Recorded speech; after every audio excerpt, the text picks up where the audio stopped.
So this Philadelphia Eagles roster has had a lot of changes throughout this offseason because Howie Roseman was a mover and shaker in free agency, did a great job in the NFL draft, brought in a couple of really intriguing undrafted free agents. So coming up on today's Philadelphia Eagles Now by Chat Sports, I'm Chase Sr. We're going to take a look at the updated Eagles depth chart after just a very busy offseason. And first, you look at what Philadelphia did in the NFL draft. That's a little bit of a refresher. Quinyon Mitchell in the first round, cornerback out of Toledo. Cooper DeJean at number 40. I thought both of those players had first-round grades, and they were two of my top corners in this class. So for Philadelphia to address a massive weakness on this roster at the cornerback position and get some players who I think can impact this defense right away, and obviously in the future, just a smart play by Howie Roseman in this front office. They go with a little bit of a developmental project in Jalen Hunt, who has a lot of ability, edge rusher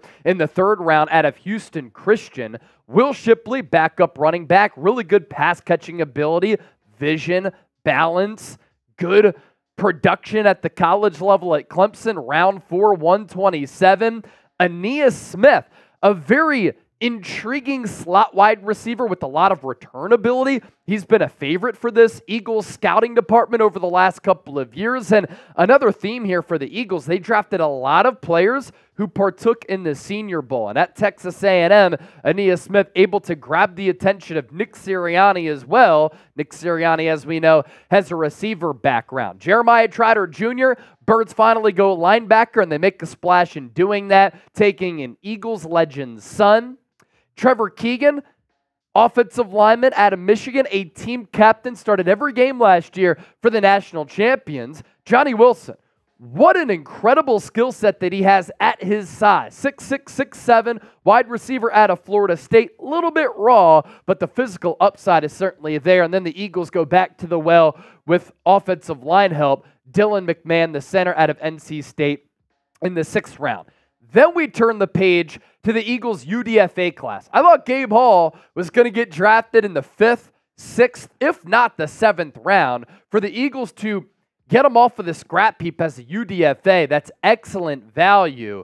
Really intriguing size as well. 6'6", 298 pounds. Not great against the run because he's a little bit thinner, but a good pass rushing defensive tackle. And then a couple of these offensive linemen are massive. Gottlieb Ayedze, offensive guard who can play tackle out of Maryland. Kendall Milton, a good goal line running back with a lot of physicality and pop out of Georgia. Anim Dankwa, offensive tackle Howard, long wingspan, long arms. McAllen Castles, a tight end out of Tennessee, a former basketball player. The safety out of LSU, Andre Sam, who's a little bit older but isn't afraid to hit. Talik Keaton, wide receiver out of Marshall. Quinyon Williams, the UDFA safety out of Tulsa, and of course the Australian offensive tackle, as we've been able to talk about over the last couple of days. So that's a look at the Eagles draft class and UDFA class. We know by now what they've done in free agency, and we'll give you a little bit of a refresher on that as we take a look at this Eagles depth chart. And we start with the quarterback position. Everything chalk, set in stone here. Jalen Hurts, your franchise quarterback, hopefully bounces back to that 2022 form after a rough end to 2023. I think a lot of that was due to bad offensive coordinator calling. Kenny Pickett, quarterback 2. Eagles trade for him from the Pittsburgh Steelers, has a lot of experience in starting a lot of games the last 2 years for Pittsburgh. Tanner McKee, what he showed in the preseason last year, I'm intrigued by the player here. A lot of size, good touch on his throws. He can throw outside of the numbers and to the hashes, to the numbers. I think that he can be a quality backup in this league. And then Will Grier has a lot of experience with Kellen Moore from his time with the Chargers, as well as the Dallas Cowboys before that. Then to the running back spot. Saquon Barkley, 2-year, $26 million deal. Pretty much is that because of the guaranteed money at play. Just a do-it-all running back who can run in between the tackles, out to the perimeter, pass blocking. He's actually one of the best pass blocking running backs in the NFL and is an excellent pass catcher, not just out of the backfield, but out of the slot. I think that he can pop off for about 2,000 all-purpose yards this year and be the Eagles' version of what Christian McCaffrey has been for the San Francisco 49ers. Similar skill sets. Kenny Gainwell is going to be challenged for RB2 reps, I think, by Will Shipley, the running back chosen in the 4th round out of Clemson. And then RB4, Ty Davis-Price, might end up being a practice squad option as a former 3rd-round pick by the Niners.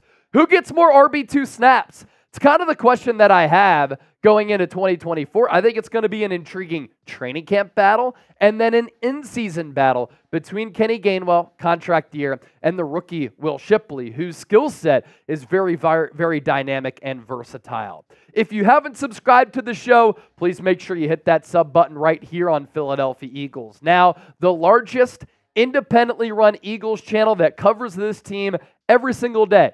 As you can see with the figures here to my right, we're 788 people away from 75K. What I try to do here, informative, entertaining, insightful, thought-provoking coverage on the daily, year-round.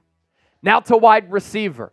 Philadelphia has one of the best 1-2 punches in the entire NFL with A.J. Brown and DeVonta Smith. I do think that wide receiver 3 is a little bit sketchy. You do have a couple of different options operating out of the slot, or if you want to use DeVonta Smith out of the slot, he's done that plenty, can really thrive on crossing routes, and then you move one of the other wide receivers to the outside. But there's other different options that you have. Parris Campbell, 4.3 speed, he's been injured so much. DeVante Parker, he's a go-up-and-get-it type of wide receiver. You drafted Johnny Wilson, massive size, and then Ainias Smith is like 5'8", 5'9", ran a 4.5 40-yard dash, but he has some horsepower, getaway speed, and short area quickness. And then outside of that, can Britton Covey challenge for any type of wide receiver snaps? I don't think Austin Watkins or Joseph Ngata are going to make this 53-man roster, but the battle for wide receiver 3 will be an interesting one.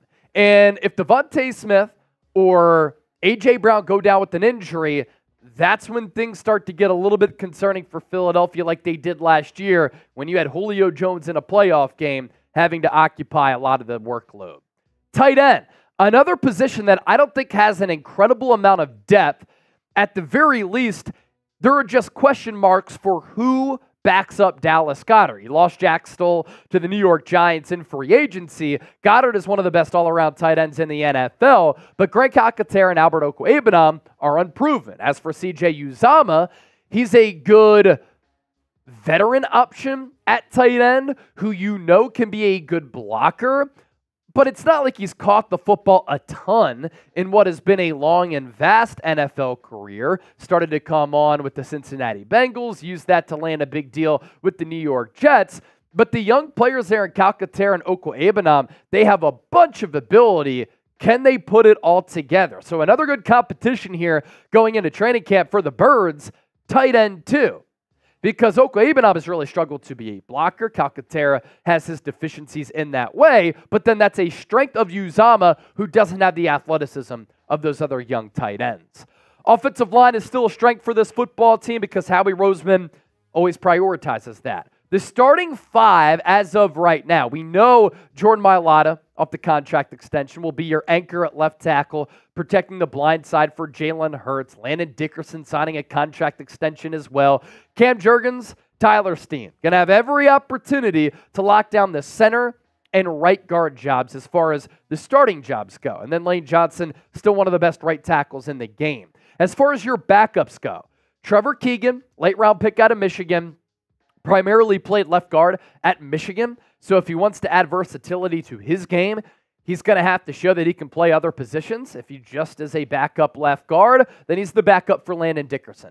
Dylan McMahon, 6th-round pick out of NC State, athletic and a good mover for his size. And then Matt Hennessy, Temple University product, was recruited by some Ivy League schools, was drafted early by the Atlanta Falcons. He's been injured a lot. He can kind of play left guard, center, or right guard. And then Mekhi Becton, a sneaky good signing for Philadelphia, taking a chance on a former 1st-round pick who was drafted very high by the New York Jets, played well as a rookie, and then injuries, inconsistent play caused him to not re-sign with the Jets. He's going to be the swing tackle for the Eagles. And going into the draft, I thought backup offensive linemen and offensive line depth needed to be addressed by Howie Roseman in this front office. It was, and I like how Philadelphia has kind of fortified that unit.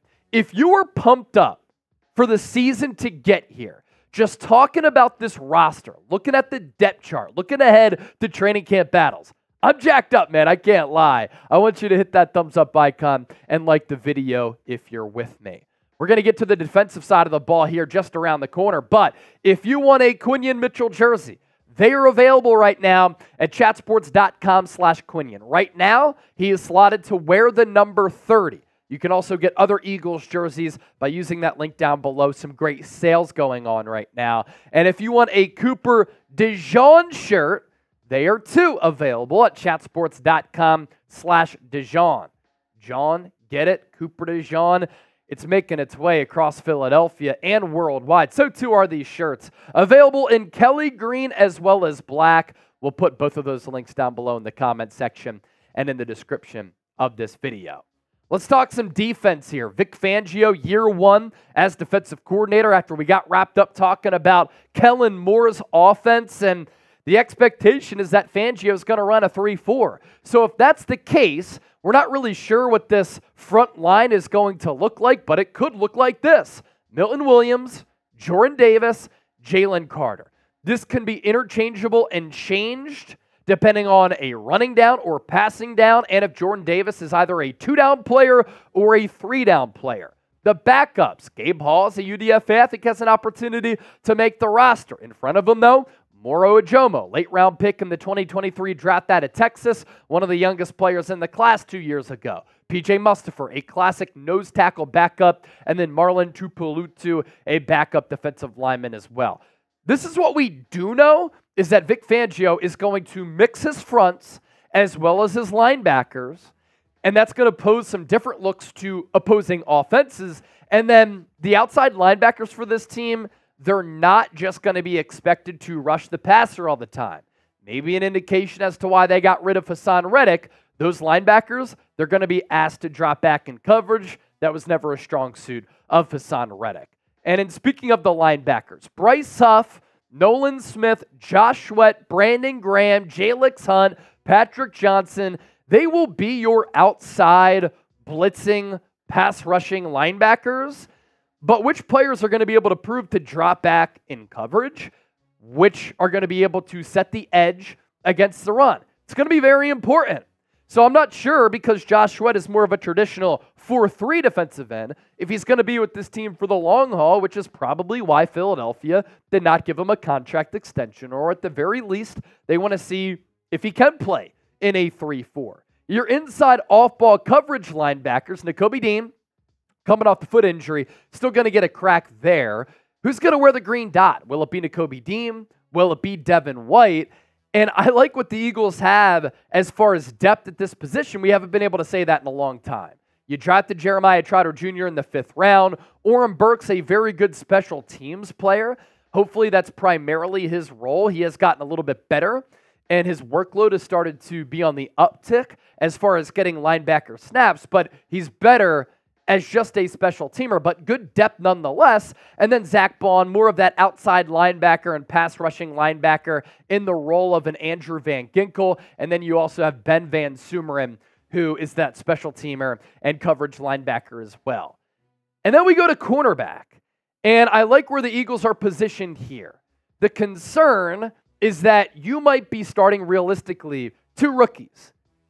Cooper DeJean in the slot, and then Quinyon Mitchell as the outside corner. Right now, I'm giving Quinyon Mitchell every opportunity to be the outside starting corner opposite of Darius Slay, a player who he said he modeled his game after.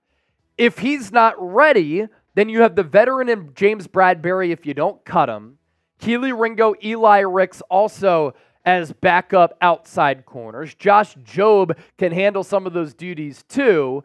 And then in the slot, Cooper DeJean can serve as that Swiss Army knife.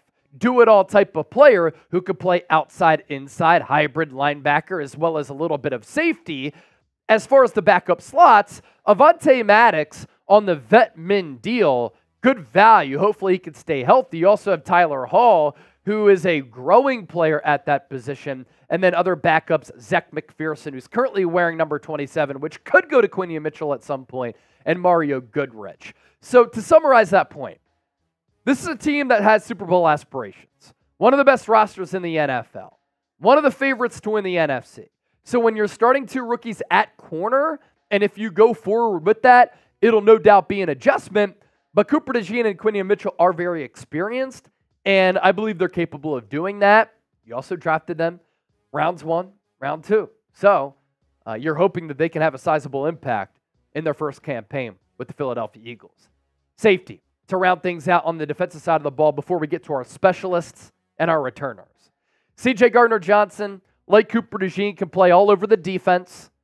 And then Reed Blankenship, you extended him, gave him some guaranteed money, and you could do worse than Reed Blankenship. I still would not rule out signing Justin Simmons, because then if you have Justin Simmons combined with C.J. Gardner-Johnson and Reed Blankenship, this position group goes from a little bit of a question mark, a little bit hairy, to a definite strength. Sidney Brown going into year 2, coming off the torn ACL. Tristan McCullum, Mekhi Garner, and Andre Sam as the backup safeties there too. Kickers and punters are people too. Jake Elliott, best kicker in the game right now in my opinion. I think that he has unseated Justin Tucker as the best place kicker in the game. Braden Mann getting that deal from Philadelphia to come back after he replaced Aaron Sipos, a good showing last year, to land that contract, and then Rick Lovato also signing a contract extension. Going into training camp, I think a very good battle at the NovaCare Complex in South Philadelphia. Who will be this team's punt returner in 2024? Will it be Britton Covey, or will it be Cooper DeJean and Ainias Smith? Britton Covey, statistically, over the last year and a half, has been one of the best punt returners in the game. Very dependable. He's gotten close to breaking off a couple of long returns. He'll get you a safe 10 yards. But he doesn't have the giddy-up or the explosiveness of Cooper DeJean. The other thing working against Covey, he kind of is just a punt returner. DeJean can have an impact on the defense and in special teams coverage. Ainias Smith can have an impact as a slot wide receiver and a punt returner, and he has wiggle, burst, and explosiveness that Britton Covey does not have. So because Covey is kind of a one-dimensional player, does he get beat out as far as the 53-man roster? It's going to be a good battle. The punt return competition, sneaky good one. Remember that when training camp comes around at the end of July. So that right there, a good look at what to expect for this football team. And as far as your kick returners, you have Cooper DeJean, Ainias Smith, the two rookies, and I like the Eagles' plan there. A massive upgrade over Boston Scott. Giant killer, but didn't give you a lot as far as kick return duties. And then Parris Campbell has experience there too. So too does Isaiah Rodgers. Parris Campbell, a player with 4.3 speed if he can stay healthy. Be sure to subscribe. Which other channel on YouTube is giving you an in-depth look like we just did? I don't think there are many, if any at all. Thanks for watching. Don't forget to subscribe. Go Birds! And we'll catch you next time. Peace.